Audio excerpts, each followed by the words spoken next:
बिस्मिल्लाहिर्रहमानिर्रहीम। अस्सलामुअलैकुम वरहमतुल्लाहि वबरकातुहू। नाज़रीन इकराम, मैं हूँ homoeo herbalist doctor Mohammad Mukhtar Qadri और आप देख रहे हैं मेरा यूट्यूब चैनल। नाज़रीन इकराम, मैंने एच पाइलोरी पर यानी मैदा के अल्सर पर एक वीडियो बनाई थी जो आपने बहुत ज़्यादा पसंद की और उसके बारे में बहुत ज़्यादा सवालात थे। यानी उसके बारे में सवालात जो थे वो इस तरह के थे कि डॉक्टर साहब इसके साथ कोई ग़िज़ाई दवाई या कोई और नुस्खा भी बता दें। तो आज हम एच पाइलोरी पर ग़िज़ाई दवाई नुस्खा पेश कर रहे हैं, यानी ये दवा की दवा और ग़िज़ा की ग़िज़ा है। अगर आपने मेरा चैनल अभी तक सब्सक्राइब नहीं किया तो आपसे मेरी गुजारिश है कि मेरे चैनल को सब्सक्राइब कर लें और नीचे बेल आइकन के बटन को भी प्रेस कर लें ताकि नई आने वीडियो का नोटिफिकेशन आपको मिल सके। तो चलें जनाब, नुस्खा नोट फरमा लें। नुस्खा इंतहाई मुफीद और काबिल इत्माद और मुजर्रब है।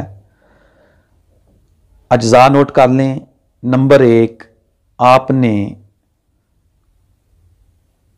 10 ग्राम सागुदाना, ये पंसार से आम मिल जाता है, सागुदाना लें। छोटे छोटे ये दाने होते हैं, ये आपने लेने हैं 10 ग्राम। इसके बाद आपने इसबगोल का छिलका लेना है 5 ग्राम।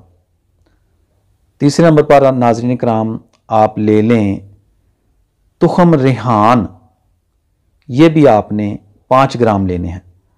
और चौथे नंबर पर नाज़रीन किराम आप चीनी ले लें हस्बे ज़ायका इसमें, और 1 अदद अंडा ले लें, देसी अंडा। देसी अंडा मिल जाए तो बहुत अच्छा है, अगर नहीं तो मिस्री मुर्गी का अंडा ले लें। ये आप चीज़ें नोट कर लें। और आखिर में आप दूध लें आधा किलो। नाज़रीन किराम, सबसे पहले आपने जो पहली तीनों चीज़ें हैं यानी तुखम रेहान, इसबगोल का छिलका और सागुदाना, इसको आप 1 पाव पानी किसी बर्तन में चूल्हे पर रखें, हल्की आंच पर पानी को गर्म करें और उसमें इनको मिलाकर पका लें। थोड़ी देर में जब सागुदाना गल के नरम हो जाए तो आप उसमें अंडे की सफ़ेदी जो है वो अच्छी तरह फेंट कर शामिल कर लें और बाद में दूध मिला लें और हस्बे ज़ायका आप चीनी मिला लें। इंतहाई एक खुश ज़ायका लजीज ग़िज़ा बन जाएगी। तो ये एक वक्त के लिए है, इसको आप दिन में 2 बार भी ले सकते हैं। ये खुराक बहुत अच्छी है। ये आपके मैदा में मौजूद ज़ख़म, अल्सर, सोज़श और तेज़ाबियत, एसिडिटी के लिए भी बहुत ज़्यादा मुफीद है। अल्हम्दुलिल्लाह ये मेरा मुजर्रब है।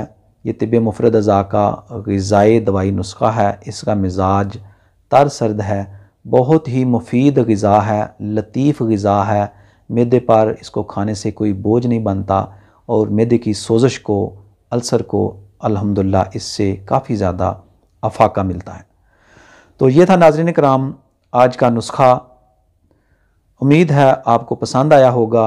अगर आपने मेरी पहली वीडियो जो मैंने एच पाइलोरी पर बनाई है वो आप उसमें मेडिसन वो यूज़ करें और इस ग़िज़ा को भी साथ शामिल करें। रोटी को बिल्कुल कम इस्तेमाल करें, सब्ज़ियों का सूप बनाकर इस्तेमाल करें और ये साथ इस्तेमाल करें। तो इंशाल्लाह आप चंद हफ़्तों में इस मर्ज़ से छुटकारा पा लेंगे और एच पाइलोरी जो है वो इंशाल्लाह नेगेटिव हो जाएगा। आपको जो मैदा में जलन, दर्द और सोज़श महसूस होती है, दर्द महसूस होती है, इंशाल्लाह इससे ठीक हो जाती है। इसके और भी बेशुमार फ़ायदा हैं। इंशाल्लाह किसी और वीडियो में इस पर भी बात करेंगे। मुझे इजाज़त दीजिए। आपका बहुत बहुत शुक्रिया। जज़ाकल्लाह, आपने वीडियो मुलाहिज़ा की। अस्सलामु अलैकुम वरहमतुल्लाहि वबरकातुहू।